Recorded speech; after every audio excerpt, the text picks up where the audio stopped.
أشهد أن لا إله إلا الله وحده لا شريك له وأشهد أن محمدا عبده ورسوله أما بعد فأعوذ بالله من الشيطان الرجيم بسم الله الرحمن الرحيم الحمد لله رب العالمين الرحمن الرحيم مالك يوم الدين إياك نعبد وإياك نستعين اهدنا الصراط المستقيم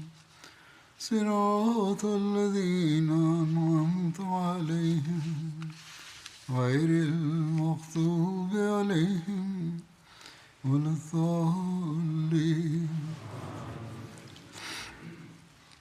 لن تنالوا البر حتى تنفقوا مما تحبون وما تنفقوا من شيء فإن الله به علیم. ترجمه این آیه چنین است که شما هرگز به نیکی کامل دست نخواهید یافت مگر آنکه از آن چه دوست دارید در راه خدا انفاق کنید و هر چیزی که انفاق کنید خداوند به آن آگاه است. بر به معنای نیکی والا و نیکی کامل است، همانطور که خداوند متعال در قرآن کریم می‌فرماید که شما به نیکی کامل دست نخواهید یافت تا زمانی که چیزهای محبوب خود را برای رضای خداوند متعال فدا نکنید و آن را در راه رضای خداوند متعال خرج نکنید. پس یک مؤمن واقعی که در جستجوی رضای خداوند متعال است تلاش می کند و بایستی تلاش کند تا به آن معیارهای نیکی دست یابد که او را به خداوند متعال نزدیک می کند. در قرآن کریم در جاهای مختلف به شیوه‌های گوناگون برای کسب قرب الهی نصیحت شده است. نیکی‌های مختلف ذکر شده و خرج کردن مال در راه خداوند نیز یک نیکی قرار داده شده است.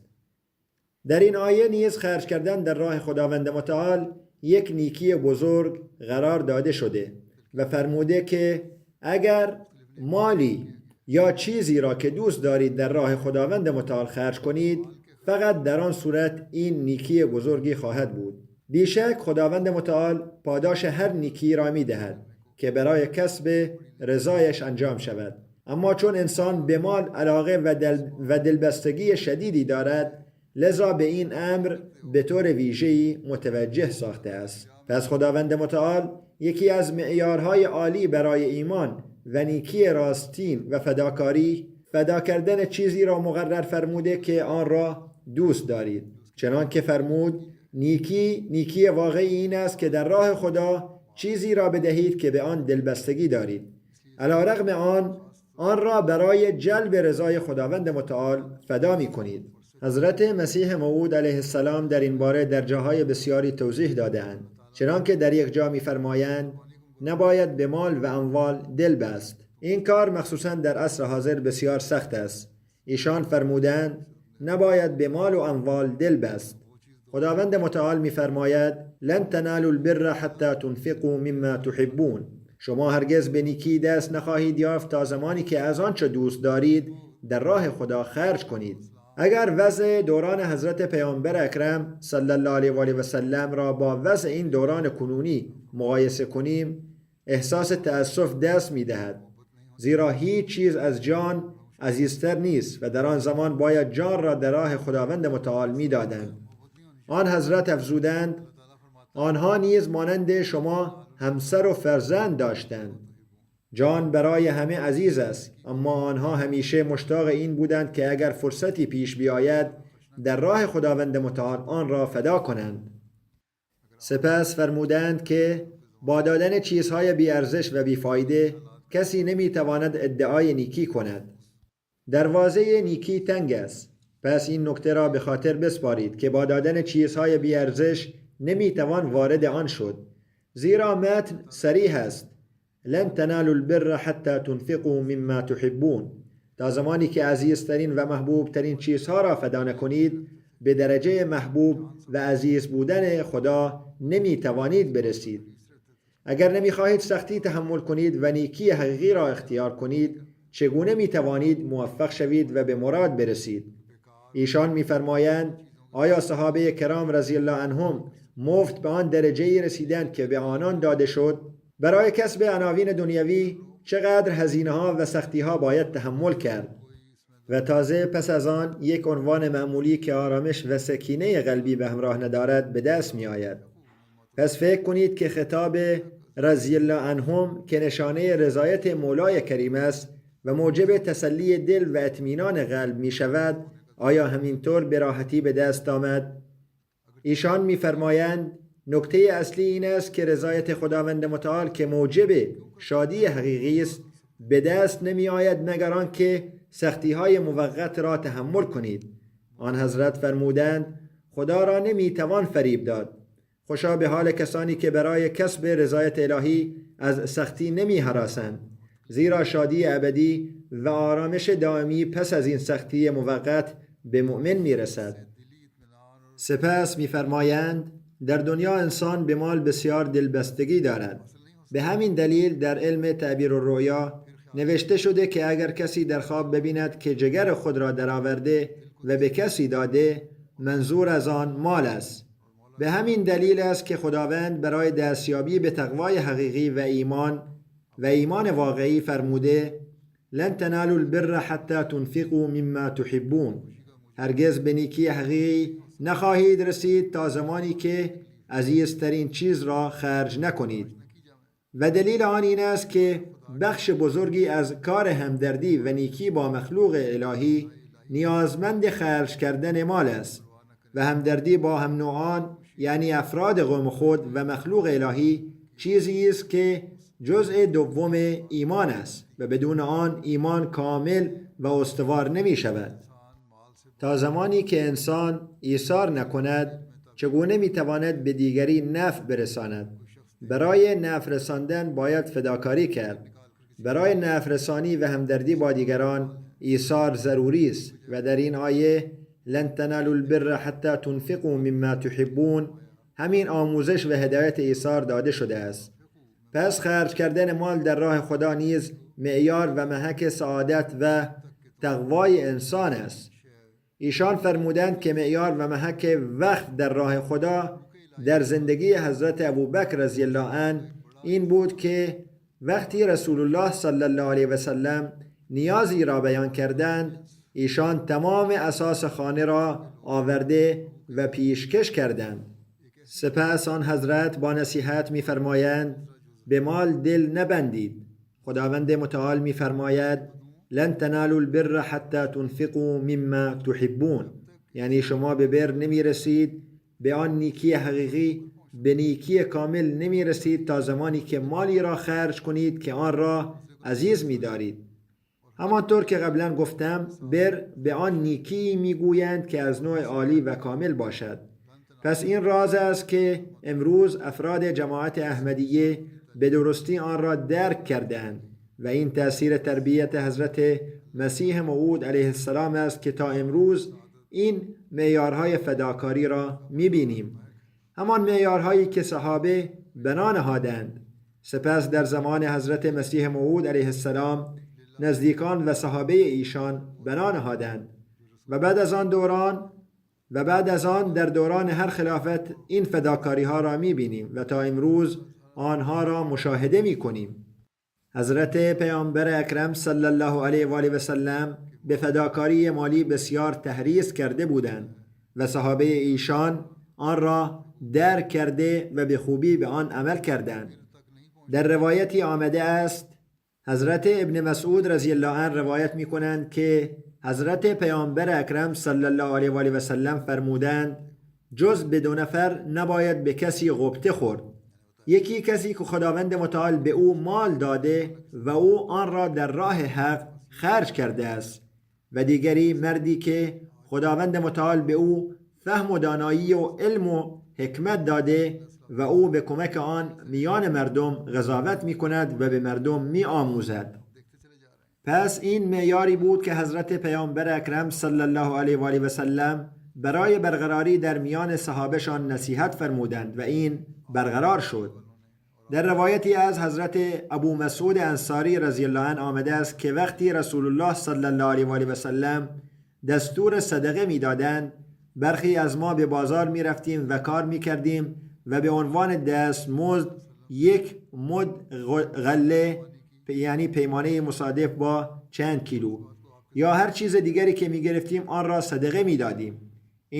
این تلاش داشتند که باید در این فراخوانی که حضرت پیامبر اکرم صلی الله علیه و آله و سلم دادند شرکت کنند و با کار کردن شرکت کنند. این نبود که از کسی درخواست کرده و شرکت کنند، بلکه با کار و زحمت شرکت می کردند. راوی تعریف می کند که اکنون وضع برخی از آنان چنین است. خداوند متعال چنان پاداشی به این فداکاری هایشان داد که بعداً صاحب تقریباً 100,000 درهم شدند. کسانی که از دستمزد روزانه صدقه می دادند بعداً میلیونرها شدند. این است برکت فداکاری. پس این همان راز است که حضرت پیامبر اکرم صلی الله علیه و آله و سلم به ما نیز توصیه کردند که آن را در پیش بگیریم. این همان چیزی است که خداوند متعال در قرآن کریم به ما نصیحت فرموده که در راه خدا خرج کنید و از آنچه دوست دارید خرج کنید. در روایات آمده است که گاهی حضرت پیامبر اکرم صلی الله علیه و آله و سلم برای صدقات فراخوان می‌دادند. در نتیجه صحابه هرچه در خانه داشتند می آوردند و خرمنهای چیزهای مختلف آنجا جمع می شد. بنابراین برای نظام جماعت نیاز به کمک مالی و چیزها می باشد و از همیشه جماعت انبیا این را درک کردند و هر کس از آنها به اندازه توان خود فداکاری کرده است.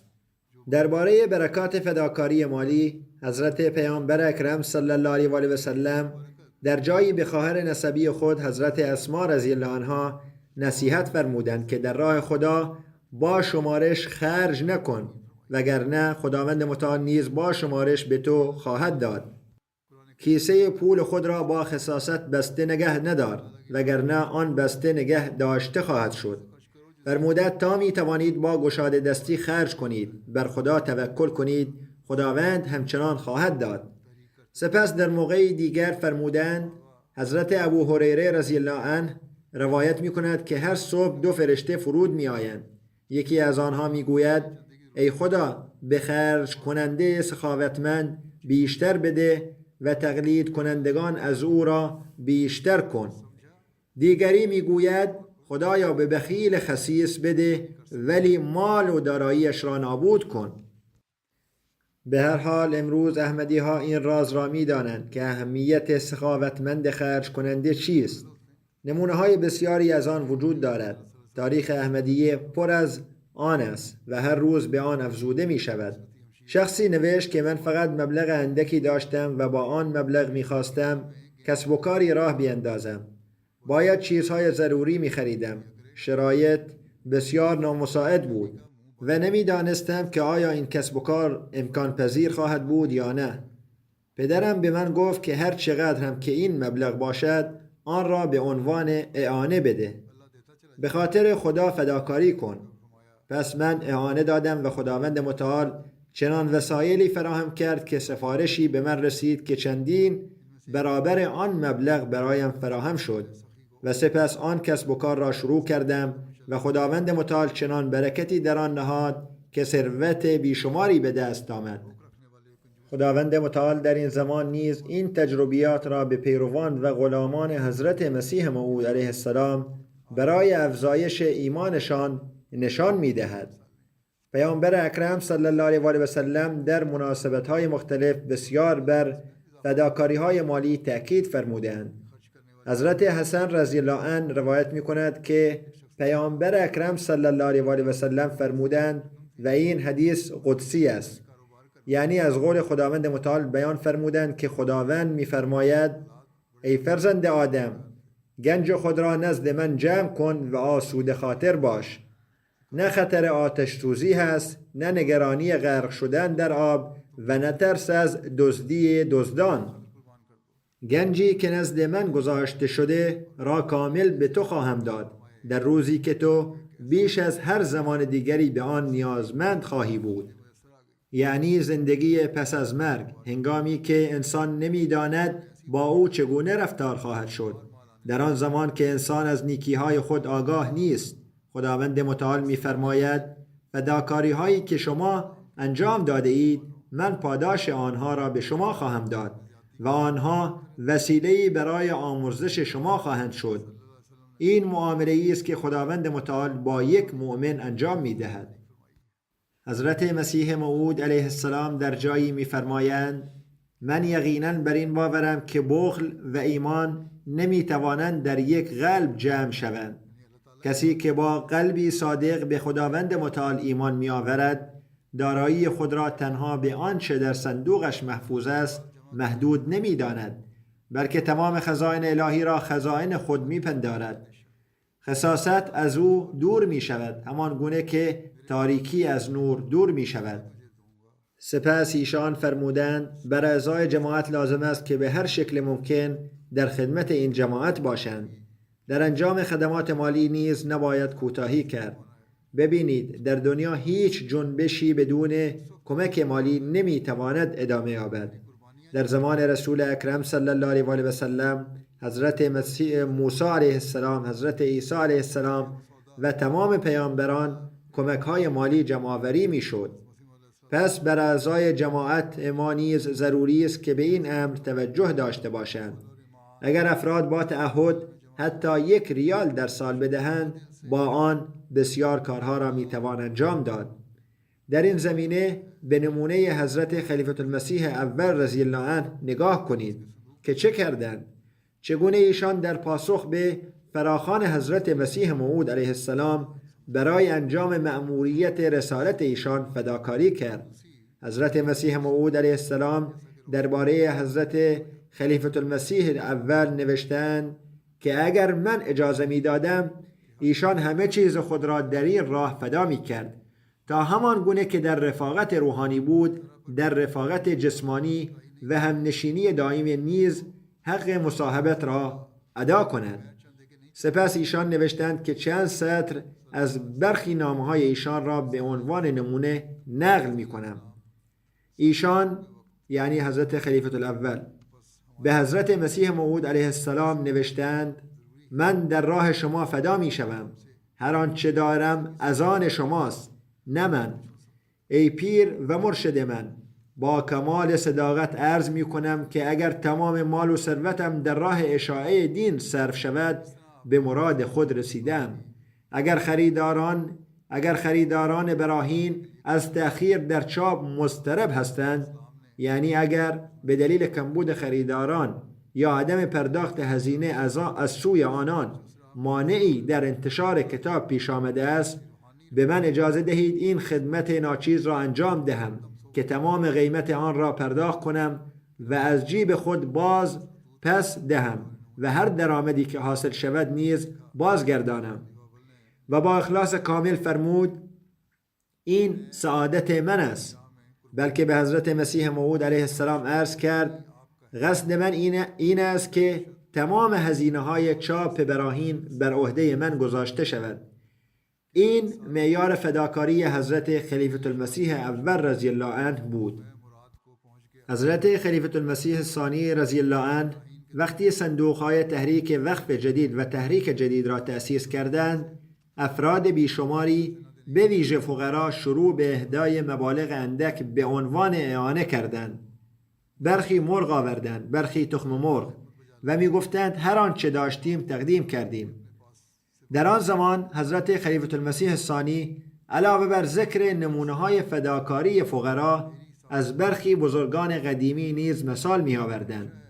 در همین راستا ایشان مثالی از حضرت دکتر خلیفه رشیدالدین نقل کردند که پدر همسر اول حضرت خلیفة المسیح ثانی یعنی حضرت ام ناصر رضی الله عنها و همچنین پدر بزرگ مادری حضرت خلیفة المسیح الثالث بودند.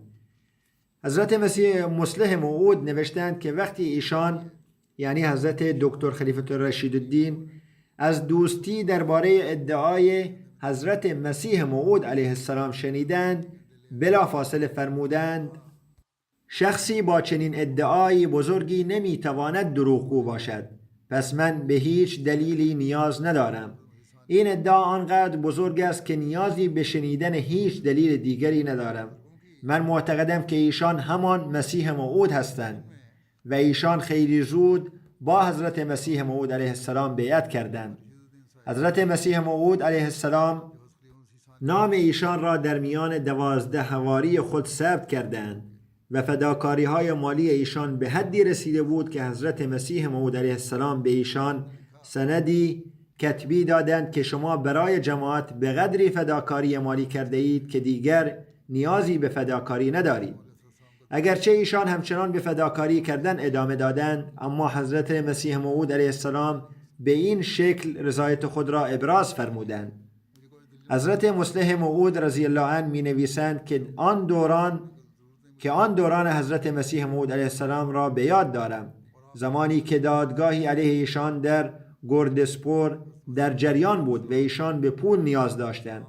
آن حضرت به دوستان درخواست کمک فرستادند، زیرا هزینه ها افزایش یافته بود و مهمانخانه در 2 مکان دایر شده بود، یکی در قادیان و دیگری آنجا در گردسپور. به دلیل حضور حضرت مسیح موعود علیه السلام در آنجا مردم می آمدند و به آنها غذا داده می شد. ایشان فرمودند که علاوه بر این هزینه های دادگاه نیز در حال افزایش است، بنابراین دوستان باید به کمک توجه کنند، یعنی برای مخارج کمک مالی بدهند. وقتی درخواست آن حضرت به جناب دکتر رسید، اتفاقا همان روز حقوقش که تقریباً 450 روپیه بود و در آن زمان مبلغ بسیار زیادی محسوب میشد، پرداخت شد. تمام آن حقوق خود را فوراً به خدمت حضرت مسیح موعود علیه السلام فرستاد. دوستی از آقای دکتر پرسید که آیا مقداری برای نیازهای خانه نگه نمی دارید؟ جناب دکتر پاسخ داد وقتی مسیح خدا می نویسد که برای دین نیاز به کمک مالی است، پس من برای چه کسی دیگری می توانم نگه دارم؟ خلاصه جناب دکتر در فداکاری برای دین به حدی پیشرفت کرده بود که حضرت مسیح موعود علیه السلام احساس کردند باید او را متوقف کنند و به وی گفتند که دیگر نیازی به فداکاری ندارد. پس این نمونه هایی بود که صحابه قدیم و صحابه حضرت مسیح موعود علیه السلام از خود به جا گذاشتند. سپس در هر دوره خلافت این نمونه ها دیده می شود. چند واقعه دیگر از زمان حضرت مسیح موعود علیه السلام را بیان می کنم. حضرت صوفی نبی بخش مهاجر قادیان می گوید یک بار که در جلسه سالانه حاضر شدم، عرض کردم که می خواهم در خلوت و تنهایی چیزی به حضرت مسیح موعود علیه السلام عرض کنم. حضرت مسیح موعود علیه السلام فرمودند داخل شوید. میگوید اتفاقا آن دری که از آن داخل شده بودم باز ماند و همراه من چند نفر دیگر از دوستان هم وارد شدند. من عرض کردم که پدرم میگوید ما برای پسرمان تدارک تحصیلات عالی را دیدیم، ولی زمانی که شاغل شده هیچ خدمتی به ما نکرده است. یعنی پدرش از این بابت شکایت دارد. به پاس دیدن تدارک تحصیلات عالی پسرش باید به او کمک مالی میکرد، ولی نمی کند. به هر حال وی تعریف می کند که من به حضرت مسیح موعود علیه السلام عرض کردم که پدرم می گوید که برای من تدارک تحصیلات عالی را دیده است، اما هیچ خدمتی به او نمی کنم. و همسرم می گوید که عجب احمدی شده است که هرچه زیورالات داشتم فروخته شد. هر چیزی را می برد و در اعانه می دهد. شاید برای تأمین نیازهای خانه مجبور به فروش زیورالات می شدند، یا در زمان نیاز موردی پیش می آمد که باید زیورالات را بفروشند. همسرش از این موضوع شکایت داشت. گفت که هم پدر شکایت دارد و هم همسر. سپس در خدمت حضرت مسیح موعود علیه السلام عرض کرد که اینجا که به قادیان آمده ام می بینم که مریدان شما برای خدمت به این جماعت هزاران روپیه فدا می کنند. شما دعا بفرمایید که خداوند متعال حقوق مرا 2 یا 3 برابر کند تا بتوانم در خدمت شما باشم. پس از ذکر این شکایات وی میگوید هنگامی که نمونه های مردم را میبینم در دلم این خواسته پدید میآید که بیش از آنها بدهم. سپس خداوند متعال چنان وسایلی فراهم کرد که در کشور دیگری شغلی به دست آورد و حقوقش نیز افزایش یافت و هم به جماعت اعانه بیشتری داد و هم به خانوادهش کمک مالی کرد. آن مردمان نیک در نتیجه قوت قدسی حضرت مسیح موعود علیه السلام در آن زمان که زمانه دنیا پرستی بود و دنیا طلبی غالب بود فداکاری می کردند و امروز نیز این نمونه ها را می بینیم، در حالی که دنیا پرستی و مادیگرایی در عصر حاضر بیش از پیش شده است، اما باز هم در راه خدا خرج می کنند. برخی افراد فقیر چگونه فداکاری می کردند امروز نیز می بینیم. بعضی از مردم آفریقا داستانهای خود را می فرستند، اما من ابتدا نمونه ای از مردم فقیر زمان حضرت مسیح موعود علیه السلام را ارائه می دهم. حضرت قاضی قمرالدین رضی الله عنه درباره ساین دیوان شاه واقعی را بیان می کند. می گوید من نیز گاهی از جناب ساین می پرسیدم که آیا دلیل خاصی برای تشریف فرمایی شما به قادیان وجود دارد؟ ایشان بسیار زیاد به قادیان می رفت و چون روستای حضرت قاضی در مسیرش بود و از آن عبور می کرد لذا شب را همانجا سپری می کرد. ساین دیوانشاه اهل ناروال بود و پیاده به قادیان سفر می کرد که مسافتی بالغ بر چندین مایل را از ناروال تا قادیان طی می کرد. می گوید حتی اگر از میانبر هم می رفت باز هم تقریبا 100 مایل مسافت بود که پیاده طی می کرد. بنابراین از جناب ساین پرسیدم آیا رفتن به قادیان به دلیل خاصی است یا فقط برای دیدار می روید تا حضرت مسیح موعود علیه السلام را ملاقات کنید؟ جناب ساین پاسخ داد من مردی فقیر هستم. یکی این که شوق ملاقات با حضرت مسیح موعود علیه السلام را دارم، دوم این که من مردی فقیر هستم و نمیتوانم اعانه بدهم، چنان که ثروتمندان هزاران و صدها روپیه اعانه میدهند. لذا می آیم تا تخت خوابهای مهمان خانه را بسازم و بدین ترتیب وظیفه کمک مالیم را انجام دهم.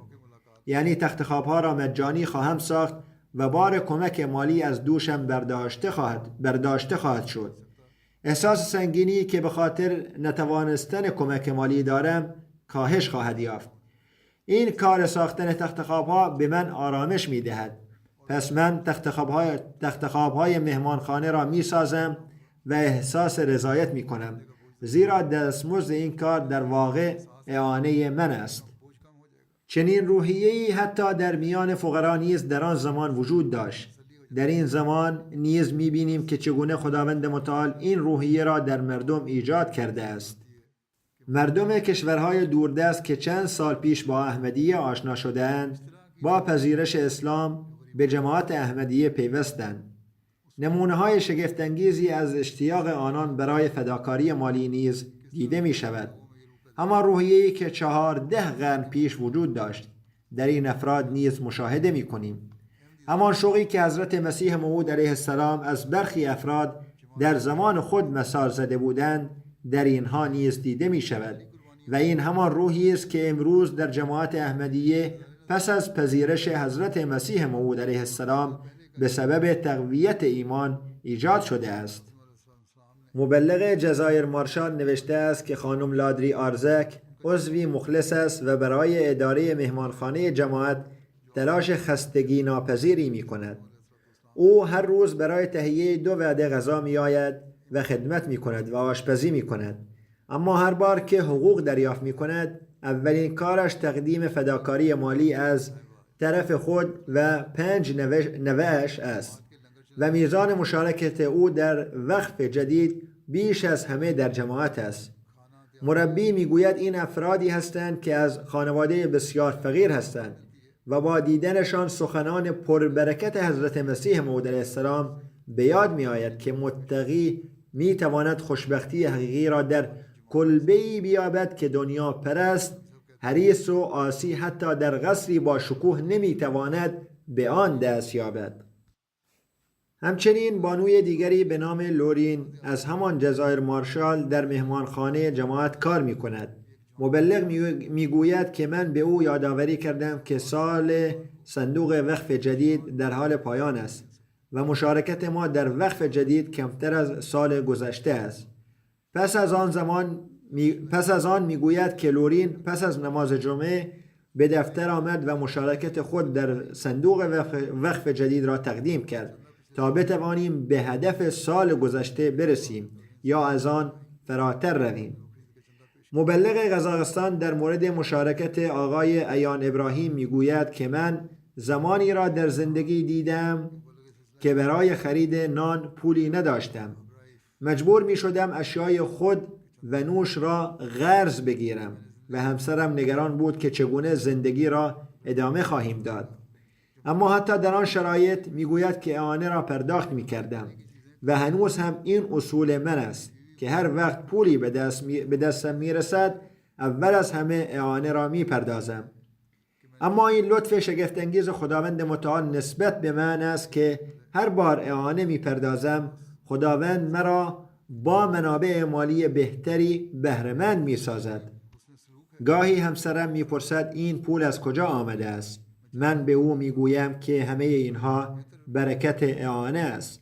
خداوند متعال بدهکار کسی نمی ماند و می فرماید وقتی مال را در راه من خرج کنید من به شما بیشتر خواهم داد و خداوند همواره این وعده خود را محقق می سازد.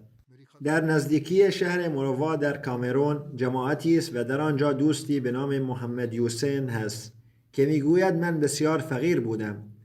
در مزرعه‌های مردم کار می کردم اما پس از احمدی شدن پرداخت اعانه را آغاز کردم و به برکت اعانه خداوند متعال نه تنها اعانه‌ام را پذیرفت بلکه چنان مرا مورد لطف قرار داد که صاحب مزرعه خودم شدم.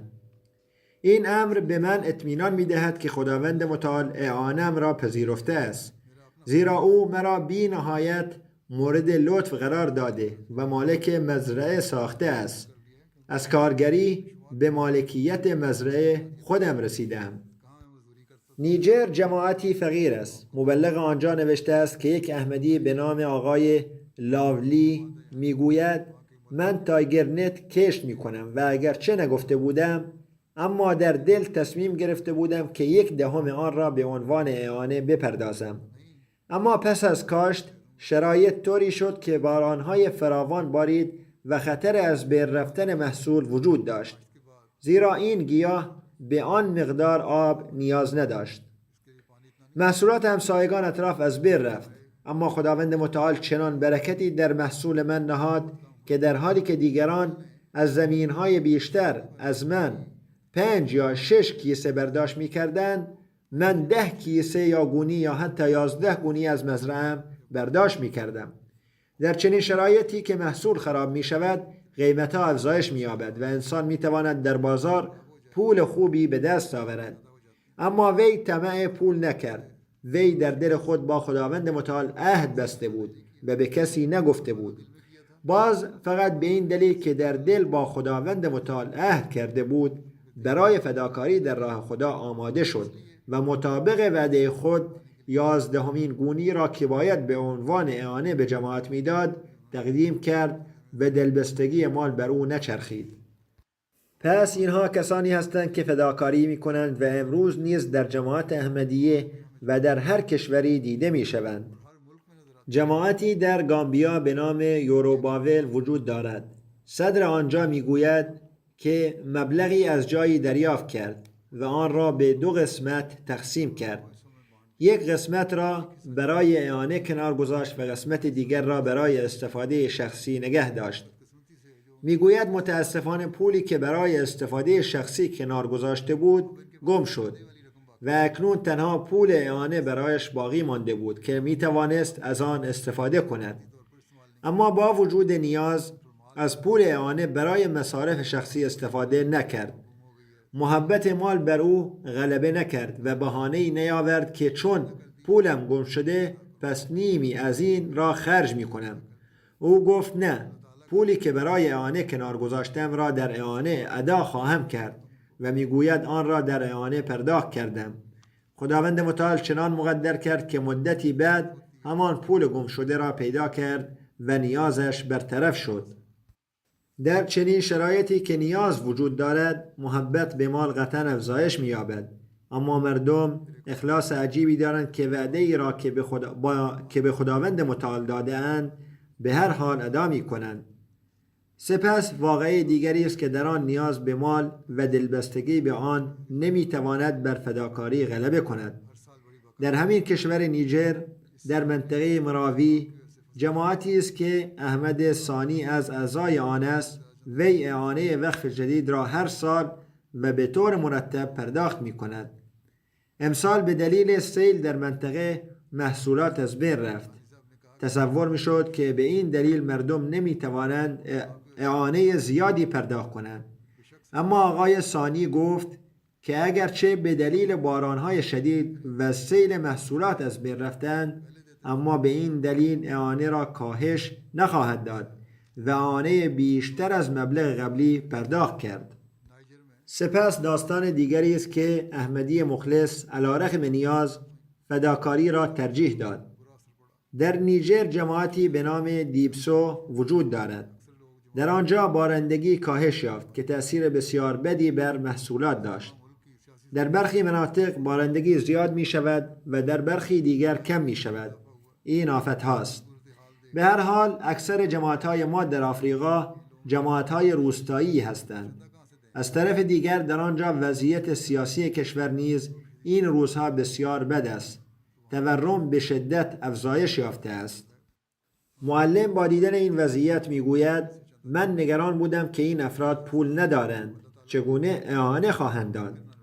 اما وقتی به روستاییان گفته شد که سال وقف جدید در حال پایان است، آقای شافعی اینگو که در آنجا حضور داشت برخاست و گفت ما هر سال به طور مرتب اعانه می دهیم و هیچ سالی نبوده که خداوند متعال به ما بیشتر باز نگردانده باشد.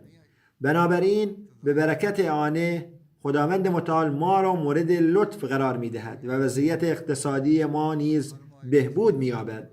با وجود تنگ دستی ما بهتر از دیگران می باشیم. پس ما عقب نشینی نخواهیم کرد و اعانه را پرداخت خواهیم کرد و آنها پرداخت کردند. اینجا نیز همان نکته صادق است که مهر مال بر آنها غلبه نکرد.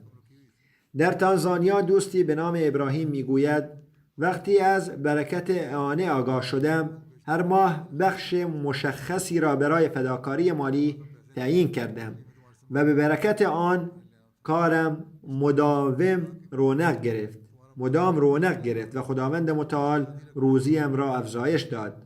او میگوید یک بار معلم از من برای اعانه درخواست کرد. مقداری پول داشتم که برای کاری کنار گذاشته بودم. آن پول را برای تجارتی نگه داشته بودم، اما وقتی برای فداکاری مالی فراخوان شنیدم آن را به عنوان اعانه دادم. روز بعد به فروشنده‌ای که قرار بود از او خرید کنم زنگ زدم و گفتم که دیگر پول ندارم و نمیتوانم کالایی را که قرار بود بخرم بردارم. او به من گفت اشکالی ندارد، نصف مبلغ کالایی که قرار بود بخری پرداخت شده و بقیه پول را بعداً میتوانی پرداخت کنی. میگوید نمیدانم نصف مبلغ از کجا و توسط چه کسی پرداخت شده است. تا به امروز این راز برایم روشن نشده است. پس خداوند متعال گاهی به گونه‌ای ناشناس هم کمک می کند. خداوند متعال به برکت فداکاری های مالی برخی را توفیق داد که شغل پیدا کنند. یک خادم از جمهوری چک که از اهالی بومی آنجاست تعریف می کند که چگونه خداوند متعال فلسفه فداکاری مالی را به او آموخته است. می گوید به برکت فداکاری مالی زندگی معنوی جدیدی به من عطا شده است. همکلاسی هایم را می بینم که گرفتار مشکلات هستند، اما من در آرامش کامل به سر می برم. در جایی که همه مشغول جمع کردن پول هستند به فضل خدا عادت من این شده که هر پولی به دستم میرسد آن را در راه خدا فدا می کنم. دوستانم میگویند این کار فایده ای ندارد، اما خدا شاهد است که زندگی من به این وابسته است. او می‌افزاید در جستجوی شغل در رشته خودم بودم و با مشکلاتی مواجه شده بودم. به فضل خدا و به برکت فداکاری مالی آن مشکلات برطرف شدند. محل سکونت نداشتم، اما خداوند متعال مسکنی برایم فراهم کرد. میگوید قبلا جیب من همیشه خالی بود، اما اکنون به لطف خداوند متعال همواره پر است. حتی وقتی فداکاری مالی می کنم، خداوند متعال دوباره از جایی آن را پر می کند. یک مسئول جمع‌آوری آنات از هند می نویسد دوستی دارم که فداکاری مالی وقف جدید او 24,000 روپیه بود. به پایان سال وقف جدید فقط چند روز مانده بود. گفت مقداری پول دارم، اما آن را برای یک کار مهم دیگر لازم دارم. به او گفتم که این آخر سال وقف جدید است. شما خود تصمیم بگیرید که آیا الان مناسب است بپردازید یا بعداً. او گفت بر خدا توکل می کنم و مبلغ را برای ادای فداکاری مالی پرداخت کرد. روز بعد آن شخص تماس گرفت و گفت که مبلغ بسیار زیادی از کسب و کارش که گیر افتاده بود ناگهان آزاد شده است. اگرچه کل مبلغ را دریافت نکرده، اما 50,000 از آن را گرفته و بدهکار قول داده که بقیه را هم به زودی پرداخت خواهد کرد. ببینید چگونه خداوند متعال به او نشان داد که خوب تو به خاطر من از دلبستگی به مال دست میکشی و نیازهای شخصیت را کنار میگذاری تا نیازهای جماعت را برآورده کنی. پس من هم به تو کمک میکنم. به این ترتیب خداوند متعال یاری میرساند. به فضل الهی هزینه‌هایی که در جماعت احمدیه صرف میشود، همانطور که حضرت مسیح موعود علیه السلام فرمودند، هیچ پیامبری در دنیا نبوده که برای اداره نظام جماعتی خود تحریض مالی نکرده باشد. در جماعت احمدیه نیز برای اداره نظام جماعت نیاز به فراخوان‌های مالی است. ما مراکز تبلیغ فراوان در جهان داریم، اما فقط اعانه‌های صندوق تحریک جدید و صندوق وقف جدید مستقیما به مرکز می آید و بقیه اعانه‌ها در همان کشورها در سطح محلی خرج می شود. در کشورهای آفریقایی با وجود اینکه افراد زیاد ثروتمند نیستند، باز هم اعانه می دهند، ولی مخارج آنجا بسیار زیاد است. مراکز تبلیغی و مساجدی هستند که در حال فعالیت هستند. در حال حاضر در آفریقا 7953 مسجد ساخته شده و 306 مسجد در حال ساخت است. همچنین هر سال طرح ساخت 10 مسجد دیگر ریخته می شود. 1860 مرکز تبلیغی در حال فعالیت هستند. برخی اجاره‌ای و برخی متعلق به خودمان هستند. 400 مبلغ مرکزی در آنجا مشغول به کار هستند. بیش از 2000 معلم نیز فعالیت می کنند. سپس قادیان است و کشورهای آمریکای جنوبی و جزایر که هزینه‌هایشان از مرکز تأمین می شود، زیرا درآمدهای محلی کفاف مخارج آنجا را نمی دهد. هزینه‌های جاری برای تأمین مخارج مأموریت‌ها بسیار زیاد است.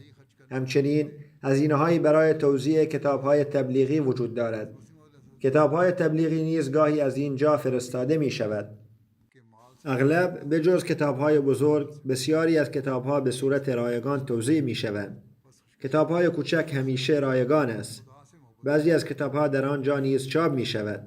خداوند متعال با فضل خود همواره مبالغ لازم برای این هزینه‌ها را فراهم می‌کند.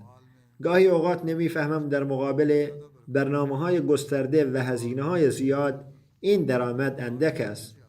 اگر اعانه تحریک جدید و وقف جدید را که مستقیما به مرکز می آید جمع کنیم، تقریباً 30 تا 31 میلیون پوند می شود.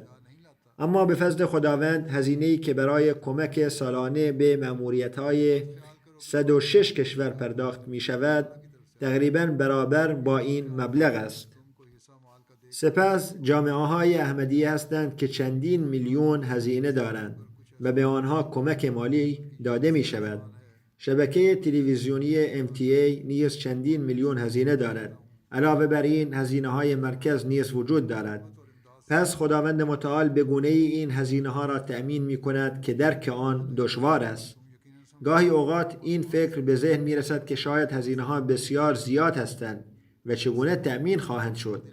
اما خداوند متعال با فضل خود همچنان به تأمین مخارج ادامه می دهد و هرگز اجازه نمی دهد کمبودی در آن ایجاد شود. این مأموریت ها به فضل الهی در جریان هستند و کارها انجام می شود. خداوند متعال به حضرت مسیح موعود علیه السلام همین را فرموده که من به تو مال خواهم داد و آن مال را خداوند متعال می دهد. خداوند متعال همیشه به جماعت توفیق دهد که آن را در مصارف صحیح به کار گیرد، توفیق خرج کردن صحیح عطا کند و هرگز هیچ گونه بی‌نظمی در آن رخ ندهد. حضرت مسیح موعود علیه السلام می‌فرمایند برای شما ممکن نیست که هم به مال دلبستگی داشته باشید و هم به خدای متعال. تنها می‌توانید یکی را دوست بدارید. پس خوشبخت کسی است که خدا را دوست دارد. اگر کسی از شما به خاطر عشق به خدا در راه او مال خرج کند، من یقین دارم که در مالش برکت بیشتری نسبت به دیگران داده خواهد شد.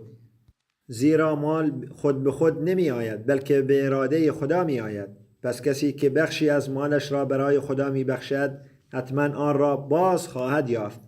اما کسی که به مال مهر می ورزد و خدمتی را که باید در راه خدا انجام دهد به جا نمی آورد، قطعا آن مال را از دست خواهد داد. گمان نکنید که مال از تلاش شما می آید بلکه از جانب خداوند متعال می آید و تصور نکنید که با دادن بخشی از مال یا انجام هر نوع خدمتی بر خدا و فرستاده‌اش منتی می گذارید، بلکه این لطف اوست که شما را برای این خدمت فرا می خواند. و من به راستی می گویم اگر همه شما مرا ترک کنید و از خدمت و یاری روی گردان شوید، او قومی را پدید خواهد آورد که خدمت او را به جا خواهند آورد. شما باید به یقین بدانید که این کار از آسمان است و خدمت شما تنها برای خیر و صلاح خودتان است.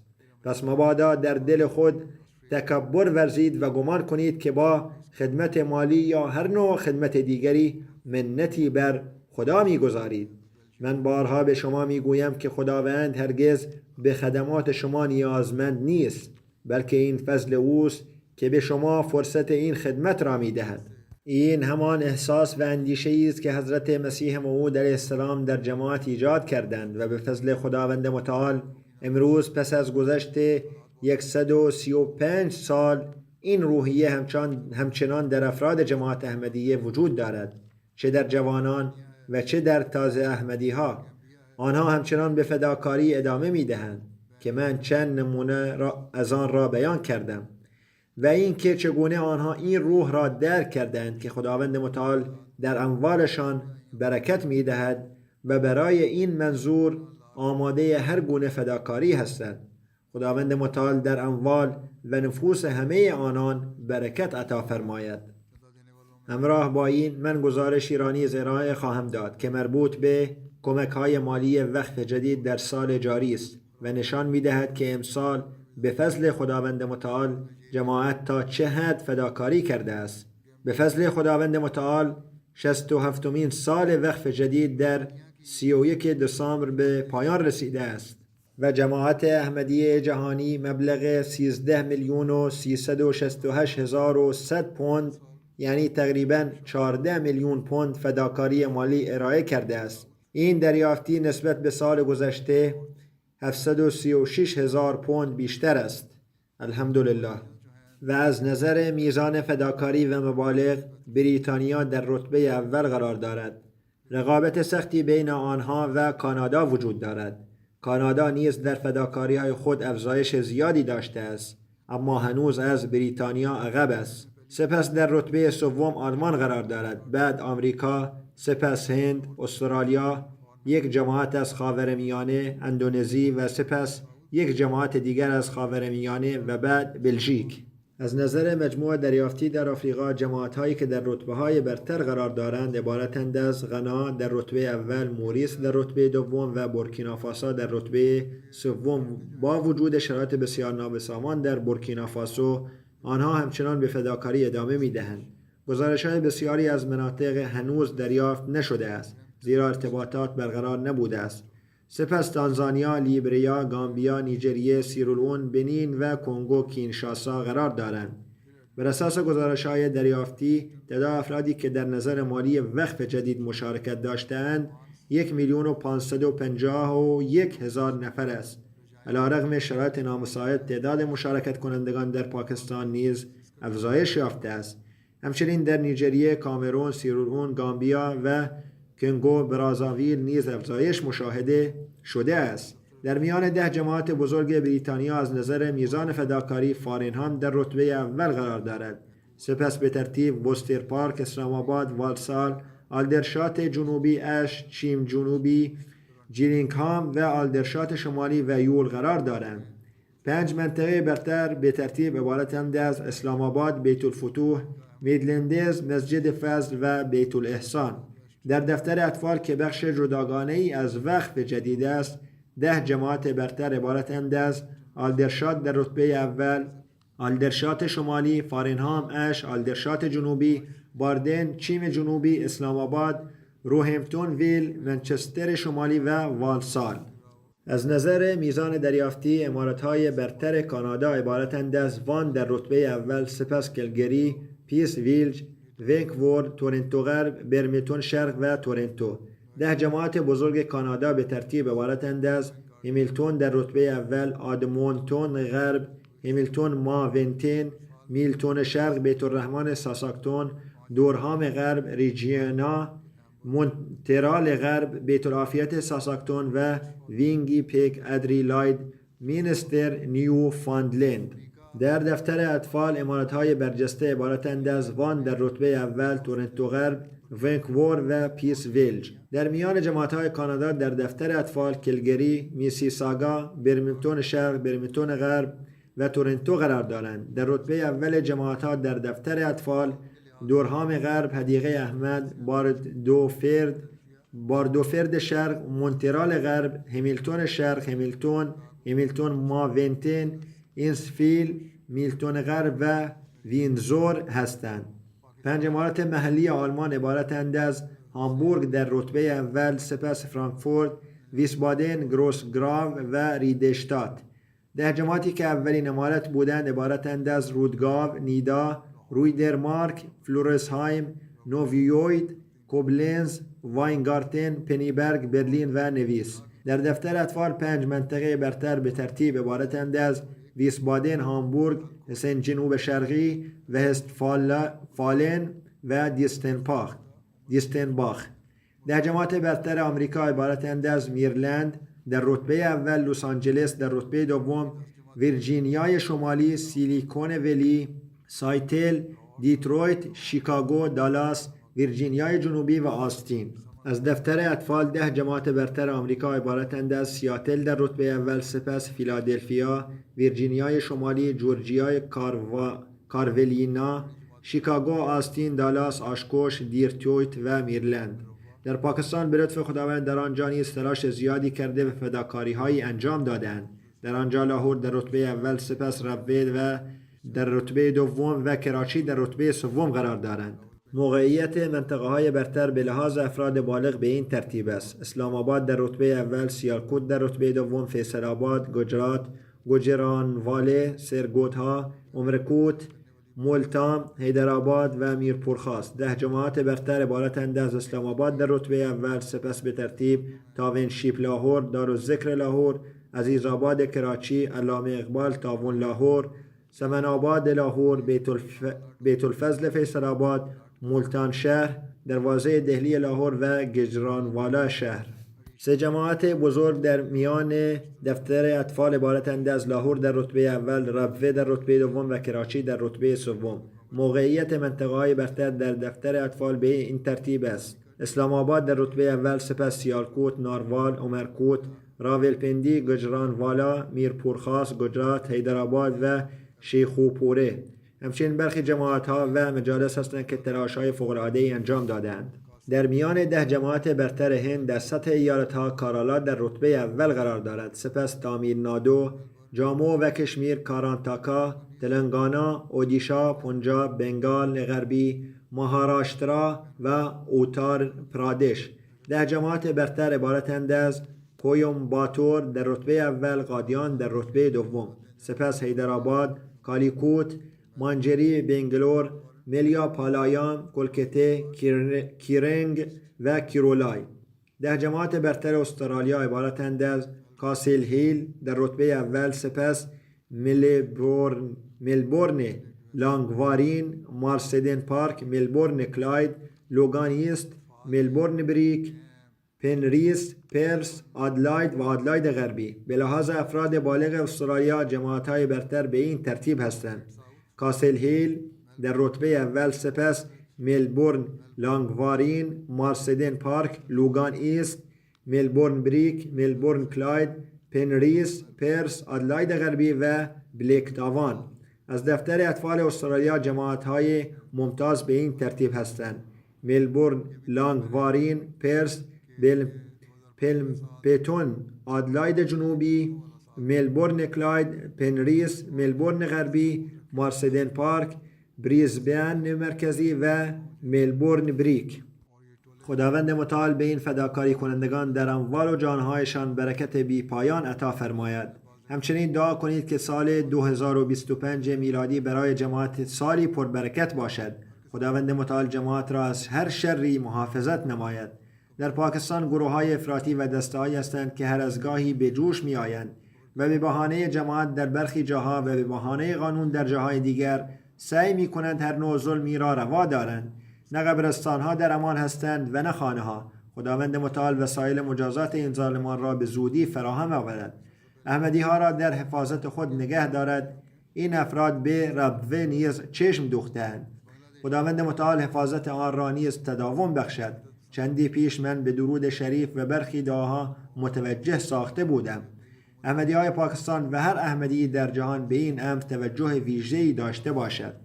برای احمدیان بنگلادش دعا کنید خداوند متعال آنان را نیز از شر افراطیون محفوظ نگه دارد. در سوریه نیز اکنون حکومت جدیدی آمده است. خداوند متعال احمدیان را در آنجا نیز از هر شری حفظ کند و در حمایت خود نگه دارد. به همین ترتیب در سایر کشورها و کشورهای آفریقایی خداوند متعال احمدیان را در همه جا تحت حفاظت خود قرار دهد. وظیفه هر احمدی است که به طور خاص برای این امر بسیار دعا کند، هم برای کشورهای خود و هم برای پاکستان، برای کسانی که خارج از پاکستان هم زندگی می کنند. برای اوضاع عمومی جهان و وضعیت جنگ ها دعا کنید تا خداوند متعال هر بیگناه و مظلومی را از تأثیرات بد آن محافظت نماید. در سال نو این مردم جشن‌های بزرگی برگزار می‌کنند، آتشبازی‌های بزرگی انجام می‌دهند و فشفشه‌ها به هوا می‌فرستند، اما هر کس فقط شادی خود را می‌بیند و احساسی نسبت به درد دیگران ندارد. ملت‌های قدرتمند به ظلم علیه مردم فقیر، ملت‌های فقیر و مردم مظلوم ادامه می‌دهند. خداوند متعال در این سالها همه نقشه‌های این قدرت‌ها و ملت‌های قدرتمند را نقش بر آب کند و ما شاهد برقراری یگانگی خداوند متعال در جهان باشیم. خداوند متعال به ما نیز توفیق این امر را عطا فرماید. آمین.